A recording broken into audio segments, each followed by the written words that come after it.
Assalamualaikum warahmatullahi wabarakatuh. Teman-teman, kita lanjutkan pembahasan persediaan kita sesi kedua. Kali ini kita akan membahas cara menghitung persediaan dengan metode perfaktual ya, teman-teman. Semoga video ini bisa bermanfaat bagi teman-teman yang kuliah di jurusan akuntansi, jurusan manajemen, baik di akademi maupun di universitas. Oke, teman-teman, kita mulai aja tentang pembahasannya. Yang video sebelumnya telah saya bahas tentang persediaan dengan metode periodik ya. Persediaan dihitung dengan cara metode perfaktual. Ini khusus untuk FIFO juga, nanti LIFO rata-rata ya. Oke. Biaya persediaan ini adalah salah satu contoh ya teman-teman ya, contoh soal atau bahasan data biaya persediaan untuk menunjukkan sistem faktual FIFO dan LIFO. Ini transaksi barang 12.7B, tanggal terjadi transaksi adalah tanggal 1, persediaan 10 unit dengan nilai perolehannya ada 20 US dollar. 4 Januari penjualan 7 unit dengan harga 30 US dollar. Tanggal 10 pembelian 8 unit 21 US dollar. Tanggal 22 penjualan 4 unit 31 US dollar. Tanggal 28 penjualan 2 unit 32 US dollar. Pada tanggal 30 pembelian lagi 10 unit seharga 22 US dollar per unit ya teman.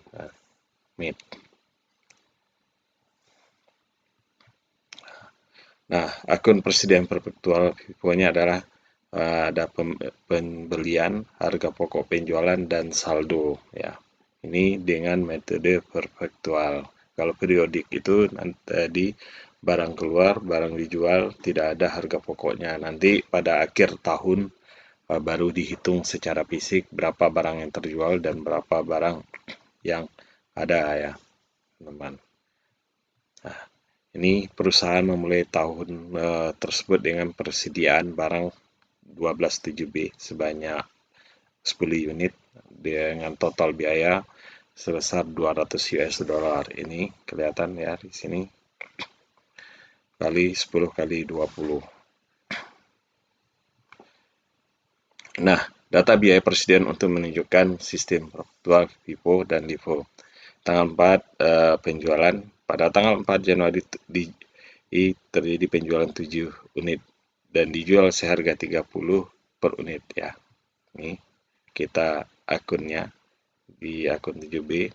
7 unit penjualan unit disisakan dan saldo unit adalah 3 unit persediaan ya. Pada tanggal 3 tanggal 4 ini nih dengan dijual 7 unit tinggal 3 unit. Nah, tanggal 10 terjadi penjualan sebanyak 8 unit dengan harga 21. Akunnya adalah karena harga belinya sebesar 21 berbeda dengan biaya dari 31 unit yang tersisa sebelumnya. Saldo persediaan untuk unit adalah 11 unit dihitung secara terpisah. Dia akan dihitung secara terpisah. Saldo tadi 3 unit dan 8 unit yang beli baru. Nah, terjadi lagi penjualan tanggal 22 sebanyak 4 unit.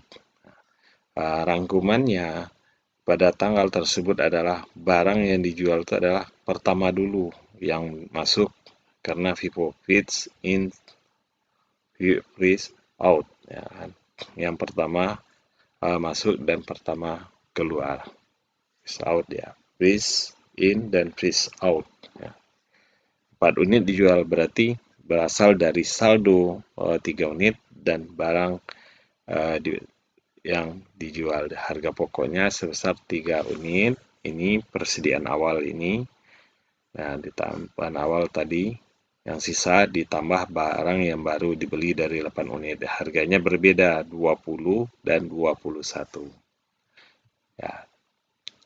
terjadi lagi penjualan 2 unit tanggal 28.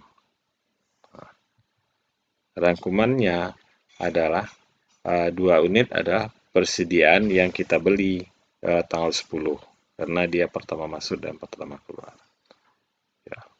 Nah, pembelian 10 unit. Nah, di sini pembelian 10 unit masuk dan dijumlah. Nah, ini kita jumlahkan buku akun persediaan. Yang 5 unit tadi persediaan pembelian yang sebelum, berarti ditambah 10 unit, persediaan masih ada 5 unit, ditambah 10 unit berarti 15 unit. Inilah persediaan secara FIFO yang pertama masuk dan pertama keluar. Ini harga pokoknya, ya. Nah, perpetual LIFO, ya. Yang maksudnya di sini ada last in fifth out, barang yang terakhir masuk itu dulu yang keluar. Terakhir masuk dan itu dulu yang keluar. Oke, kita contoh soal yang sama. Ini persediaan awalnya.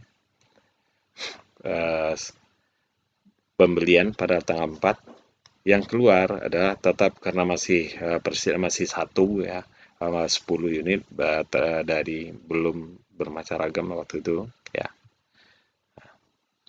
Nah, ini pembelian 8 unit, dibeli 8 unit ya. Perhatikan terbentuknya lapisan baru ya, 8 unit. Dengan beli persediaan awal adalah 3 unit karena udah dijual 7 unit dan sekarang beli 8 unit. Nah, terjadi penjualan sebesar 4 unit. Nah, seluruh yang berasal dari pembelian akhir dengan harga pokok sebesar 21 unit, nah inilah yang menjadi unit yang dikeluarkan dulu ya, terjual lagi. Tanggal tadi yang dijual adalah persediaan yang pertama masuk ya, pertama masuk 4 ini, pertama dibeli tambah dijual 4 unit, yang keluar adalah barang yang 8 unit, yang 3 unit saldo awal tetap ya, dan yang keluar itu adalah 8 unit dari barang yang 4 unit. Sekarang dijual lagi 2 unit, yang keluar adalah barang yang akhir masuk adalah yang 8 unit ini, yang 8 unit dari barang yang 8 unit ini ya, berkurang. Pertama berkurang 4 unit, tinggal 4 unit. Setelah itu dijual 2 unit, berkurang tinggal 2 unit. Oke. Nah, setelah itu ada pembelian. Dibeli lagi pada tanggal 30, 10 unit, bakal ada lagi lapisan baru. Ini persediaan awal ditambah pembelian tanggal 10 dan ditambah dengan pembelian tanggal 30. Inilah jumlah barangnya. Nah, akhirnya harga pokoknya adalah 266 US dollar dan di sini persediaan akhirnya 322 dengan 15 unit. Secara kuantitas sama, yang membedakan di sini adalah harga pokoknya barang yang keluar dan persediaan yang tersedia di gudang atau nilai persediaan yang tersedia di gudang. Itu yang udah. Inilah bedanya kalau FIFO freeze in, freeze out. Pertama masuk dan pertama keluar. Yang pertama barang masuk dulu, baru keluar dan pertama juga yang keluar. Pertama masuk dulu dan pertama juga keluar untuk dijual nilai perolehannya. Tapi last FIFO, LIFO, last in dan freeze out, yaitu yang terakhir masuk dan pertama dulu yang keluar. Barang yang terakhir baru kita beli, itu dulu yang keluar. Ini yang beda ya, teman-teman. Nah, mengestimasi biaya persediaan. Nah, untuk mengetahui jumlah persediaan ketika catatan tidak ada, perhitungan fisik tidak praktis, maka biaya persediaan harus diperkirakan menggunakan metode laba kotor. Menggunakan laba kotor dalam periode tertentu untuk memperkirakan persediaan pada akhir periode. Metode persediaan retail berdasarkan hubungan biaya barang tersedia untuk dijual terhadap harga retail yang sama. Kalau di laba kotor kita yang tadi tidak ada perhitungan fisik dan yang tidak praktis, maka kita personalis IPK menggunakan metode laba kotor ya dan metode persediaan retail. Nah, metode laba kotor untuk mengestimasi biaya persediaan atau harga pokok persediaan adalah pertama, persentase laba kotor diestimasikan berdasarkan pengalaman sebelum sesuai dengan perubahan yang telah diketahui. Yang kedua, estimasi laba kotor dihitung dengan cara mengalihkan estimasi persentase laba kotor dengan penjualan bersih aktual. Yang keempat, estimasi harga pokok penjualan dihitung dengan cara mengurangi laba kotor dari penjualan aktual. Yang keempat, estimasi harga pokok penjualan dikurangkan dari nilai aktual barang tersediaan untuk dijual untuk menentukan estimasi nilai persediaan tersebut. Ada 4 ya tahapan yang dilalui untuk menghitung harga pokok penjualan. Ini contoh metode laba bruto gross profit metode. Metode laba bruto memperkirakan harga pokok persediaan akhir berdasarkan tarif laba bruto yang terjual. Untuk step pertama adalah penjualan dikurang perkiraan laba bruto. Kita memperkirakan laba dulu, baru dapat harga pokok. Harga pokok barang yang tersedia untuk dijual, perkiraan harga pokok barang yang tersedia dijual, dikurang dengan harga pokok penjualan, perkiraan harga pokok persediaan terakhir. Inilah akhir persediaannya, stepnya ya teman-teman. Penjualan bersih dijual, dikirakan labanya berapa, nah laba tadi, penjualan tadi dikurang dengan kiraan laba, dapatlah harga pokok penjualan. Harga pokok barang yang kita beli tadi dikurang lagi dengan harga pokok penjualan tadi, penjualan ini dapatlah perkiraan harga pokok persediaan kita yang tersedia di gudang atau persediaan akhir kita, nilai persediaan akhir kita. Nah, metode laba kotor. Persediaan pada awal tahun 57.000 US dollar. Pembelian kita adalah 180 US dollar. Barang yang tersedia dijual adalah 237.000 US dollar. Nah, penjualan kita adalah, harga jual kita adalah neto adalah 250.000 US dollar. Estimasi laba bruto kita adalah 75. Kita memperkirakan laba 30% dari harga jual 750. Nah, estimasi harga pokok penjualan kita adalah 175.000 US dollar. Maka estimasi persediaan akhir kita pada tanggal 31 Januari adalah 62 US dollar. Ya. Metode laba kotor berguna untuk mengestimasi persediaan untuk laporan keuangan bulanan atau kuartalan sistem periodik biasanya teman-teman ya. Ini satu contoh ya teman-teman. Mencatat jurnal penjualan bersih sebesar persediaan awal sebesar 40. Sama dengan tadi contoh yang harga pokok persediaan yang sebelumnya. Nah, metode retail untuk mengestimasi biaya persediaan adalah metode retail didasarkan pada hubungan antara harga barang tersedia untuk dijual dengan harga retail, harga enceran ya, sama dengan harga enceran, harga yang terjual. Harga retail dari semua barang dagang harus diakumulasikan dan jumlahkan. Tiga adalah persediaan metode retail dihitung dengan cara mengurangi penjualan bersih pada harga retail dari harga retail barang tersebut untuk dijual. Yang keempat adalah rasio hitung dengan cara membagi harga pokok dengan harga retail. Lima adalah persediaan pada harga retail dikali rasio biaya sama dengan estimasi biaya persediaan retail. Itu tahapan dalam menghitung persediaan harga retail. Nah, ini contohnya teman ya. Perusahaan mengaplikasikan persentase biaya enceran untuk persediaan akhir untuk menentukan harga pokok persediaan. Barang yang tersedia dijual untuk enceran dikurang harga penjualan bersih, dapat persediaan akhir harga enceran.